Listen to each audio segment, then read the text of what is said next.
ఇక్కడ విచ్చేసిన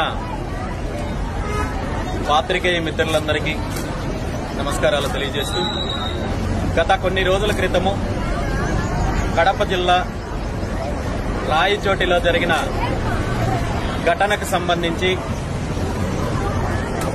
అక్రమ కేసుల ద్వారా రిమాండ్లో ఉన్న బాధితుల్ని పరామర్శించడానికి ఈరోజు ఇక్కడికి విచ్చేయడం జరిగింది. చాలా బాధాకరమైన అంశం ఏంటంటే ఎక్కడైనా రెండు వర్గాల మధ్య సమస్య ఉన్నప్పుడు, ఘర్షణ ఉన్నప్పుడు దాన్ని శాంతియుతంగా పరిష్కరించాల్సిన పోలీస్ అధికారులు కేవలము ఒక వర్గాన్ని లక్ష్యంగా చేసుకుని విపరీతమైన సెక్షన్లతో కేసులు పెట్టి వేధించడం అనేది ఈరోజు చాలా దారుణమైన విషయము. గత 70-80 సంవత్సరాల నుండి ప్రతి సంవత్సరము జరిగే దేవుడికి సంబంధించిన ఉత్సవాలలో ఎంతో ప్రశాంతంగా జరిగే ఉత్సవాలను చిన్న చిన్న సమస్యలను అడ్డం పెట్టుకుని ఉద్దేశపూర్వకంగా గొడవలు జరిగేలా చేసి అందులో అమాయకుల్ని ఇరికించి ఇబ్బంది పెట్టే కార్యక్రమం చూస్తుంటే ఈ రాష్ట్రంలో ప్రభుత్వ పనితీరు ఎలా ఉందో, పోలీసుల పనితీరు ఎలా ఉందో మనం గమనించవచ్చు. ముఖ్యంగా గత ప్రభుత్వ హయాంలో అన్ని వర్గాల ప్రజలు ఒక రకంగా ఇబ్బంది పడితే ఈ ప్రభుత్వ హయాంలో అదే పద్ధతి కొనసాగుతోంది తప్ప ఎటువంటి మార్పు కనబడడం లేదు. గత ప్రభుత్వంలో చూసాము, దళితులపైన దాడులు జరిగాయి, బీసీలపైన దాడులు జరిగాయి, మహిళలపైన దాడులు జరిగాయి, హిందువులపైన, హిందూ సాంప్రదాయాలపైన, హిందువులు చేసుకునే పండుగలపైన, ఊరేగింపులపైన అనేక రకాలైన ఆంక్షల ద్వారా అనేక రకాల ఇబ్బందులు పెట్టే కార్యక్రమం చేశారు. మరి కూటమి ప్రభుత్వం వచ్చిన తర్వాత అందులో ఏమాత్రం మార్పు లేకుండా ఇదే విధానాన్ని కొనసాగించి ఇంకా ఒక అడుగు ముందుకు వేసి హిందువులు చేసుకునే పండుగలకు పర్మిషన్లు కావాలి, మండపాలకు పర్మిషన్లు కావాలి, ఊరేగింపులకు పర్మిషన్లు కావాలి, ఇంకా కొన్ని దశాబ్దాల కాలం నుండి జరుగుతున్న హిందూ సాంప్రదాయాలను కొనసాగించాలంటే అనేక రకాలైన ఆంక్షలు విధించే పరిస్థితి ఈ రోజు మనం ఈ ప్రభుత్వంలో చూస్తున్నాం. ఇప్పటి వరకు ప్రతి ప్రభుత్వంలో కూడా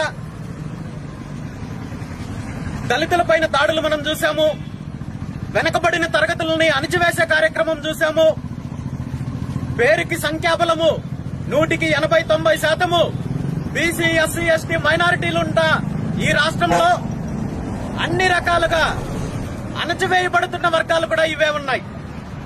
ఈరోజు ఇప్పటి వరకు మనము వెనకబడిన తరగతులు, వెనకబడిన జాతులు, వెనకబడిన కులాల గురించి మనము చెప్పుకున్నాము. కానీ ఈరోజు దురదృష్టం ఏంటంటే ఆంధ్రప్రదేశ్ రాష్ట్రంలో అత్యధిక జనాభా ఉన్న, సంఖ్యాబలమున్న హిందూ మతము కూడా ఒక వెనకబడిన మతంగా పరిగణించే పరిస్థితి వచ్చింది.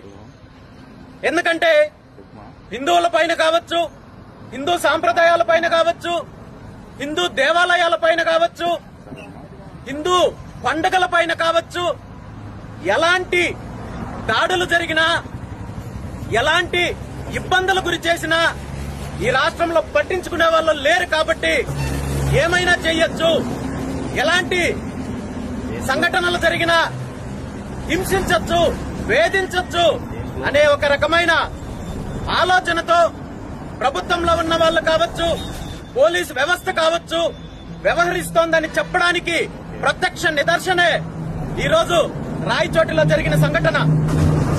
రాయచోటిలో జరిగిన సంఘటన పైన పోలీసు వారు కేసులు పెడుతూ ఎంతో మంది అమాయకుల్ని ఇబ్బందికి గురిపెట్టే కార్యక్రమం చేశారు.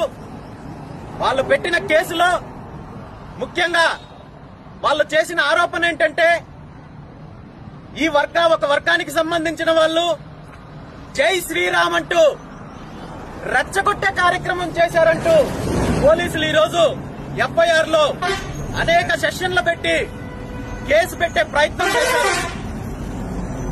ఇది ఎంత దారుణమైన విషయం అంటే ఈ రాష్ట్రంలో ఈ దేశంలో జై శ్రీరామ్ అనే నినాదం చేస్తే ఇదేమైనా నిషేధిత నినాదమా లేదా దీన్నేమన్నా నిషేధించారని చెప్పి ప్రభుత్వం ఏమైనా ప్రకటించిందా? తెలియజేయాల్సిన బాధ్యత ప్రభుత్వం పైన ఉంది. దీన్ని గుర్తించాల్సిందే, ప్రతి ఒక్కరూ కూడా గుర్తించాలి. రేపొద్దున్నే ఎవరైనా హిందూ ఊరేగింపుల్లో కావచ్చు, పండగల్లో కావచ్చు, జై శ్రీరామ్ అంటే ఇదే విధంగా కేసులు పెట్టి వేధిస్తారనే ఒక సంకేతాన్ని పోలీస్ వ్యవస్థ ప్రభుత్వం ఇస్తున్నాయేమో అనేది కూడా మనం గమనించాల్సిన అవసరం ఉంది. దీనికి ప్రభుత్వంలో ఉన్న వాళ్ళు సమాధానం చెప్పాల్సిన అవసరం ఉంది. ముఖ్యమంత్రి గారు సమాధానం చెప్పాలి. అదేవిధంగా ఈ కూటమిలో ప్రధాన భాగస్వామ్యంగా ఉన్న బీజేపీ పార్టీ ఈరోజు హిందువులకు మద్దతుగా మేమున్నామని చెప్పి చెప్పుకునే ఈ రాష్ట్ర బీజేపీ నాయకులు మరి ఈ సంఘటన పైన ఎలా స్పందిస్తున్నారో కూడా తెలియజేయాల్సిన అవసరం ఉంది. అంతకంటే ముఖ్యంగా ఈ రాష్ట్ర ప్రభుత్వంలో ప్రధాన పాత్ర పోషిస్తున్న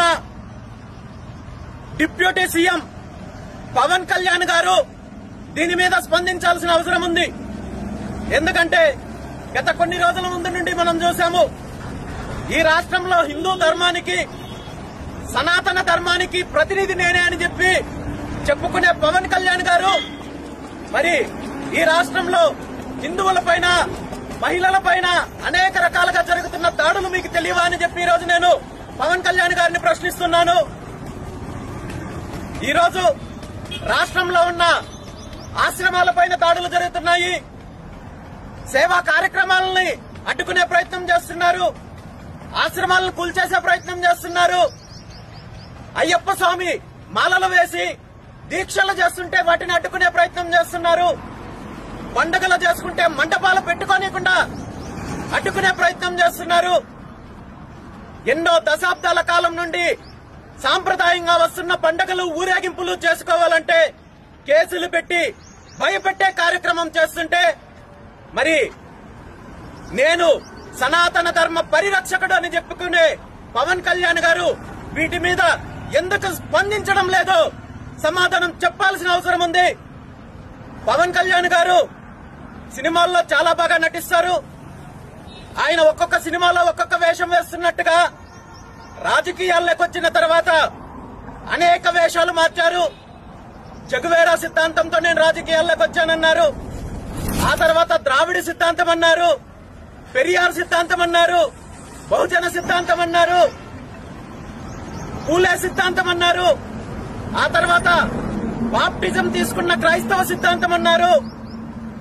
అనేక రకాలుగా రోజుకొక రకంగా పూటకొక రకంగా మాటలు మారుస్తూ చివరికి గత కొద్ది కాలం నుండి ఆయన నినాదిస్తున్న ఏదైతే సనాతన ధర్మం ఉందో దాన్ని కూడా ఇప్పుడు వదిలిపెట్టేసి మరి వేరే సిద్ధాంతాన్ని తీసుకున్నారేమో చెప్పాల్సిన బాధ్యత పవన్ కళ్యాణ్ గారికి ఉంది. ఈ రోజు ఈ రాష్ట్రంలో జరుగుతున్న పరిణామాలన్నింటికీ కూడా సమాధానం చెప్పాల్సిన బాధ్యత ప్రభుత్వానికి ఉంది. ముఖ్యమంత్రి చంద్రబాబు నాయుడు గారికి ఉంది. ఉప ముఖ్యమంత్రి పవన్ కళ్యాణ్ గారికి ఉంది. ఈ ప్రభుత్వంలో భాగస్వామ్యంగా ఉంటున్న బీజేపీ పార్టీకి ఉందని చెప్పి ఈ సందర్భంగా తెలియజేస్తూ గత సంఘటనలో ఎవరైతే బాధితులున్నారో వాళ్ళని ఈ రోజు పరామర్శించి వాళ్ళకి కావాల్సిన న్యాయ సహాయం అందిస్తానని చెప్పి చెప్పడం జరిగింది. వాళ్ళ కుటుంబాలకు ఏదైనా ఇబ్బంది ఉంటే వాళ్ళని ఆదుకుంటానని చెప్పి బీసీవై పార్టీ తరఫున హామీ ఇవ్వడం జరిగింది. అయితే ఈ సందర్భంగా ప్రభుత్వాన్ని ఒక్కటే డిమాండ్ చేస్తున్నాను. గత ప్రభుత్వ హయాంలో ఏవైతే తప్పులు చేశారో అవే తప్పులు ఈ రోజు మీరు చేస్తున్నారు. అంతకంటే దారుణమైన తప్పులు చేస్తున్నారు. ప్రజలను వేధించే కార్యక్రమం చేస్తున్నారు. ఈ కార్యక్రమాలు ఇప్పటికైనా మానుకొని అందరినీ సమాన దృష్టిలో చూడనట్టయితే రాబోయే రోజుల్లో ఈ రాష్ట్రంలో ఎక్కడైనా సరే బీసీలపైనైనా గాని దళితులపైనైనా గాని మీరు తక్కువగా చూసే హిందువులపైనైనా గాని దాడులు జరిగినా హిందూ సాంప్రదాయాలపైన పండుగలపైన ఎటువంటి ఆంక్షలు విధించినా ఈ ప్రభుత్వము తీవ్ర పరిణామాలు ఎదుర్కోవాల్సి వస్తుందని చెప్పి ఈ సందర్భంగా తెలియజేస్తూ ఈ రోజు ఈ కార్యక్రమానికి విచ్చేసిన ప్రతి ఒక్కరికి కూడా ధన్యవాదాలు తెలియజేస్తూ సెలవు తీసుకుంటున్నాను.